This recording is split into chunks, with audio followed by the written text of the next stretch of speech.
her life chom chana bol kiritin tun la chun na title in zong khin suntan ki panazala DSLR camera chon ni nga pan hila ho aminu phone do na kai nei nomin pan hilo zo si sunga avelin ki pathu ko phung do ki de nei ngai lut naw nei kho to naw a hilowa hile nei kho sa naw ki pom ka sa le zingen nei gel kho na zalwin ke zong ka ki pa ma zingen solena nga pan kila an ho ni het zin thil ki bol na ki tong ho hi ni het pi ve tin klain na chung che vin sang ten ki pa thu ken phung do e tuni la a hin phan ma sa chun izat ve hem khat hin phung ta win tuni la a hin a velin khat ve hin phung kiring katin amas a ki phung do lo ho si khat ve kan phun do ni ngai hen ka sut lu de hen cha lisa ka koi dung sui hin khat ve hin phung do kiring katin khub guite dangka zani lal tel sing ani ve nan thot nei tan chi so bi pau hin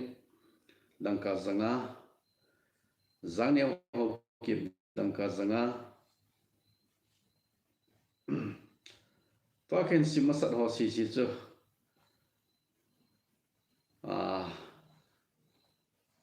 aminin ken sei jingen ana ke thi mutin kingai da mutin abanin simasang hen pasal ho hi esanga jong ta jong mai the esanga akum tam jong mai the hen kapa te gol kapu te gol a hi lo le ka cha te gol ka loi ka pai gol ke gol jong mai the kimer het a ki lo ji hen pasal zo si hi pu ka hin ti jing ni ngai ani thim tin chule nu mai ho zo si hi nunga zongum the nu pi zongum the te si zongum the chapang zongum the hi zen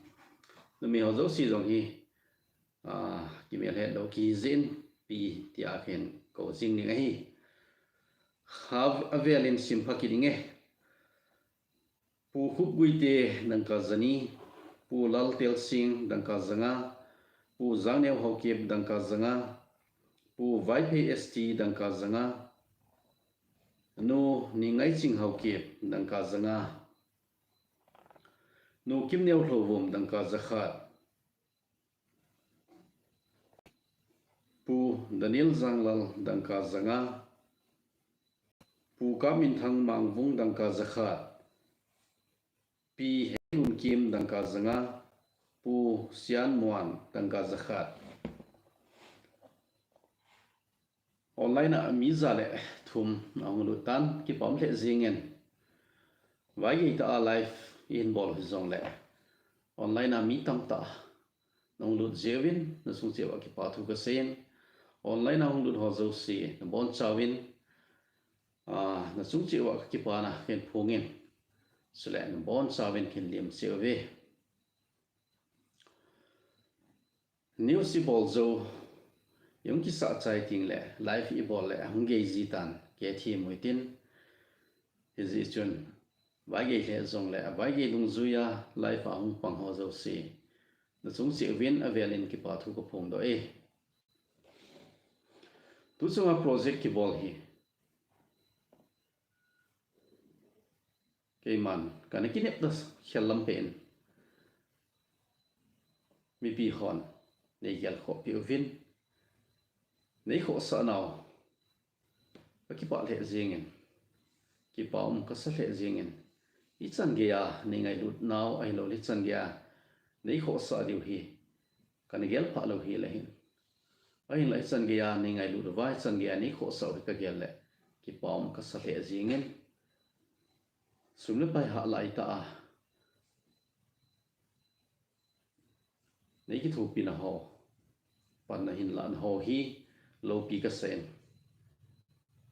ki pa le zinge tu chunga e project hi alo thelawa hin ki bola hi an masa jong ka seitan ki mu kham hi itia ni sia ki man sa ho hi lo le cha te nau te kho kha na ki chai khop lo hi la hian DSLR camera khat chu dang kala khat ke be ma na hian sumle pai ba le tham ki hol hen nang ki chole bang ki chunan ti nei sawang ka nei poi ken ka gel hi hadang hi pon ken ka gel jing se jong hilovin ulenau khalani akonian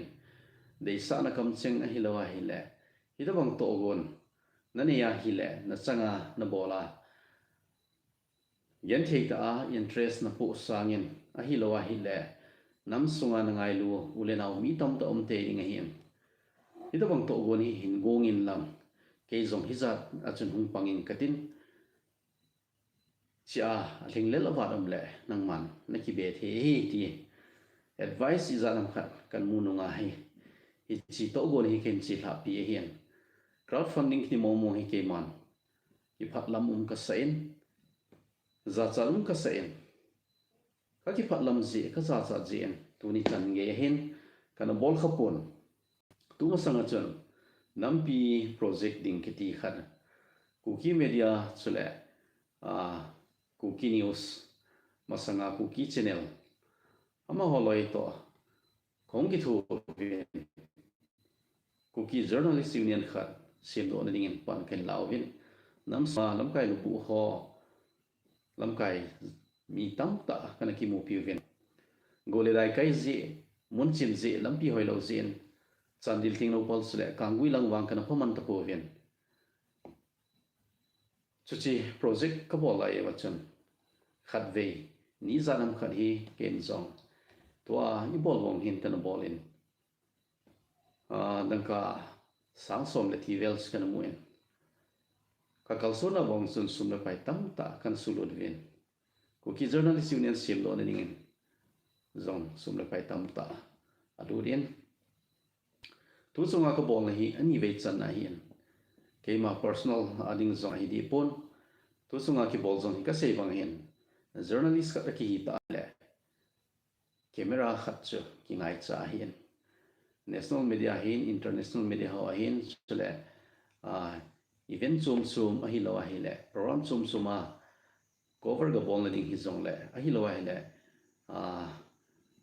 lam kai zaum khat le ni interview ho ga bol ding hi zong le DSLR camera panglova lam kai lu bo ho interview ga bol ding chu ki son le luma ki sain chozi a hi DSLR camera ki ngai cha hin yesi DSLR camera ki ngai cha hi nammi pin nei gel kho pi ovin aka ala he thim lo khat le ni zong le 99.99% nei he thim pi zalvin na sung si ovin ka ki pa na abelin ken ko to kin mi to ngai gamle na ma dinga panla mi hong phal homin aban in sim to kiringe nu nem khuchin chongloi dangka zakhat pu vom khuthang hau kip dangka zani pu gomang singson dangka somni pi kimboi thovom dangka zakhat pu ziel kuki dangka zanga pu luntung nung Nagaland dangka sanga pi chongpi raingam dangka sangkhat pi ching nelian dangka zanga pu sech ngam son mate dangka zanga pu dongsat hokip dangka zanga pu lunkim yam kugin dangka sangkhat he pi ba nei lam chongloi dangka zanga pu ze thang boy khong sai kuki ziribam dangka sangni pi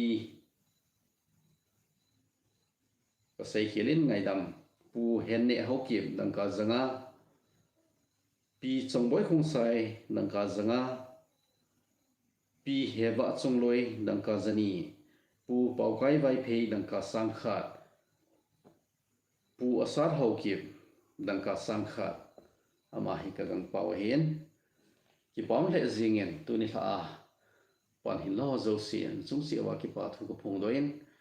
pu khub guite ama haman zong tun tha hin comment hin bol kirin aman zong pan ma sa cho pan an la hitan ama min zong su ina phon do hitan pu khub guite tu chung zo hin ka sei hilin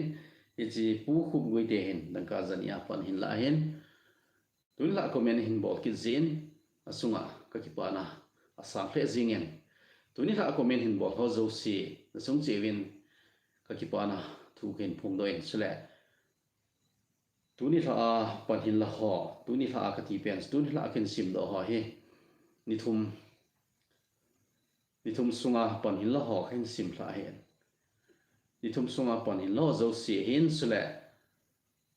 aki bol ti la kuna pan hin lo zo si na chung si win ki pa thu ko phung do in nang ho zala ingai chat pi pe no camera khat hi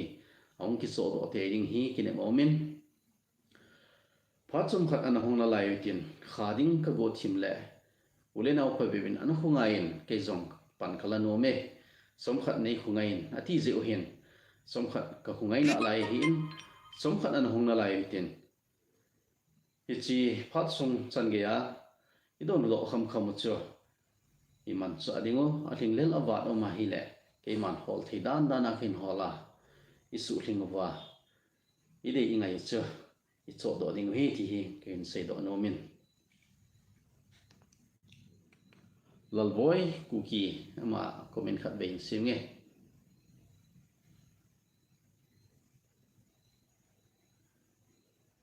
ipitia news thu su nan upload khat lo ta mo ulun pu kuki news ki nga alel chi su pi pau hin lalboy kuki en ne het khi la hin lun pu kuki news se jingka ni tha ai thon lo hila ni sia hi jing hi subscribe na bol hi a hi zong le notification bell kho bon cha on all a double l all a khona koi lo hi dian notification ong si le no mu jing the ni nga all a ni ki koi ngai hi all a lo le khat ve kum le hung ding khat ve kum le hung lo di hi chi notification bell long kho non ting le ching thei ta on na bol ngai in tin ni sia na mu no ma a hi mo mong le na mobile number chu comment section in sun lesson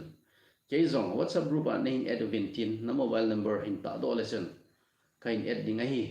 whatsapp group kharo min member thuma sang chun mi zaku sang khana na nai akem che en tu khun jasagi le som nga vel hi koi to bang whatsapp group a pang nisia news ki ha do le a pe da youtube a hol le le boilo hilak le le ngai lo wa whatsapp a kuna lu jing thein ninga whatsapp group a pang no mum le na number comment section a in koi win lang ichi live a comment hin bol le live a ki chai ting le na comment su mang ding hi tan live a ki chai ting le comment hin bol win lang na number ho nen pi ho zo siu chu whatsapp channel a whatsapp group a ken adding boilo hila thu so la so ho na ngai jing thei di wa hi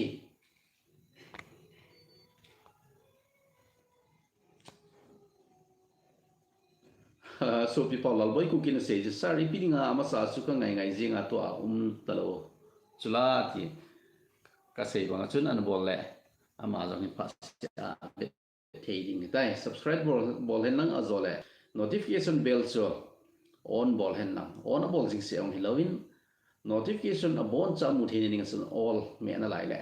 se ti le news ki ha do si le amu jing ding a hi lirin vai phe sarpa no mo sahi o tam jong hi pontin kan pi good le ka account problem zin ka kap thi nai poi huma chal jingo ka ngai sang ni ka ki pa so pi le len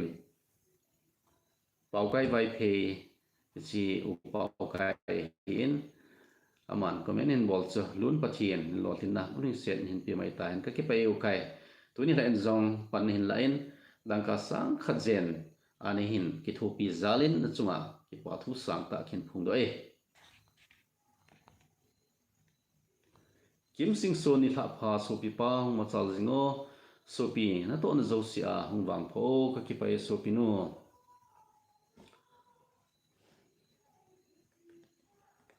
zong te tung nung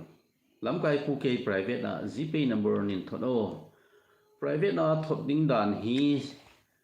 ha suggest ding a hi in hi ji chun news ki so ting le news zong khun gpay number kain ta do gn chu le tu ni la hin anakin ot in lang so pi long sit te in sei thongi 883 709 1794 hi get thum sagi 0 ko khat sagi ko li 883 709 1794 hi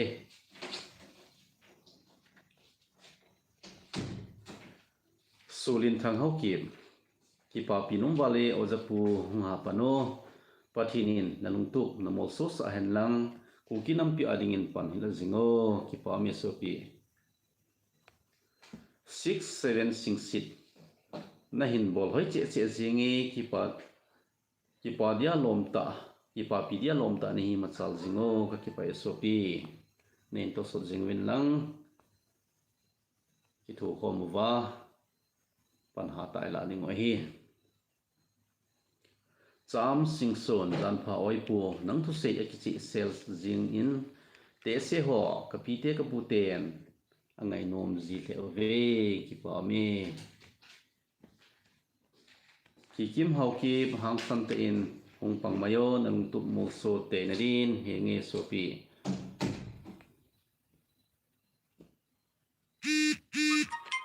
family vlog sarpa na number lakine lawa so pi family vlog ka number ka seitan avelin seikinge 8837091794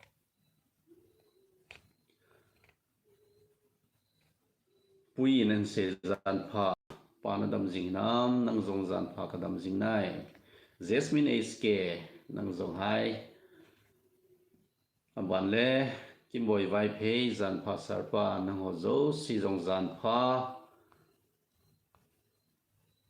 ning boy kip gen zan pha sarpa dam sel jingo nang ho zo siang zan pha dam sel selvin pau WRLD kuki hai sarpa hai nang zong min hau mi sao sarpa zan pha nang zong zan pha sei boy gute hai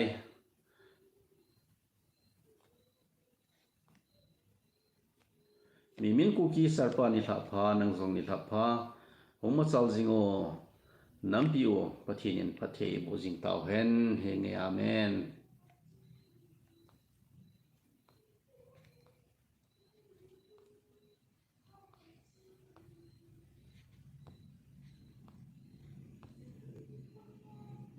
kim boy phalne kim hau kip hoi lai hon hi dan ham sarpa ke hi sung pi gam kai ka khumin hi ka prang ki tin ka kho hi yet by pen adi win tidim road kom ta hi tidim road in ho pa hi kim sing son he okay jong group account no me so pi kim sing son hi chi live a ki chai ting le na number comment na in ta do le chun whatsapp group ma kai ne ting ne hi bungzama sing son sarpa pa cha no me in sumi pa khat din mun din na to pa khat din mun din na to na zo si pathin pathe bo hung chang jing lang hung chal jingo ki pa me so pi goma hang sing oi pu na khumin het no me hin seo ka khumin hi ka pranga ki tien te dim road panga hi so pi gam kaya hi sei boy sing so ni tha pha tu ni tha na mel kamu chu wu hang thim thu ka gel do keima request ka in bol num chu oza pu lam sang in khat be zong le hin holim pt mo dam selin lang machal jingo henge na ve te hin la lam sang i ho pi je wa he lung hang he tam zo ngi ding hin ke ta lo he aman zo in ho pi nom ding he nam ngam boy kip gen sarpa igam sungwa NIS case ni ho hi aka tha na di lampi hi ku ki ten inei zo lo ham NIS case nei khat ki thi chu mo ka tha thi chu thil he thei ta lo hin hi ven thiam chu ai ho dinga adam doi alo sun chu a hi mai NIS case accuse khat chu no thu da thum lo a case investigation hung ki chai ka si koda trial aki chai ka sia chu kinom le kidale ki kang se thelo hitai lalboy kuki sarka number kan ji chu namu am so pi lalboy na number na ji hi kamu pon hichi life aki chai ting le hin sunwo life aki chai masanga hi number na su le life aki chai le hung mang tho tho ding hin na Steve Hang Sing hai kami lamda thang nung zui asama kona thado in pimna imphal chi ho chu kukin pi asam hon salam asa sa go chu kakipa bi se jinge ichi esopio kami an se hen abana se ho ke NIA ke so he government office ho ki bang khale attention lo di ham government office so ki bang khale attention lo di ham ase hi commando theipon aban chalutin David Hang Sing sarpa huma sal jingo news kangai jinge from Assam Dima Hasao ki pome sopi David hechi news so hi e ho kukilen bo hilowen Nagaland Mizoram Assam India sunga state zosi hopi zosia ulenau Myanmar Israel US sule vanui gamtin mundang dang Singapore Malaysia kuki chate namun ho zosi mun zosia ichi news hi akingain ki pom kasen tuni la apha chom cha la ning gati minute som ni lekhat som ni le ni Pakistan sauta chi tawin hi chan chu ni sautin thang boy khung sai sarpan hoi che jing hom sa jing ki pa me hi chan chu ni hi sa tawte tuin la comment hin bola ka hin don but man lo hi lo le kan sim man lo mai le ki ngai da moi tin tuin la pan hin la ho amin i phun do naw le ki pa thui se naw chan chu hian lang sei khil sei thing le lum kha le ki ngai da mo te chan chu ta han ka ki pa e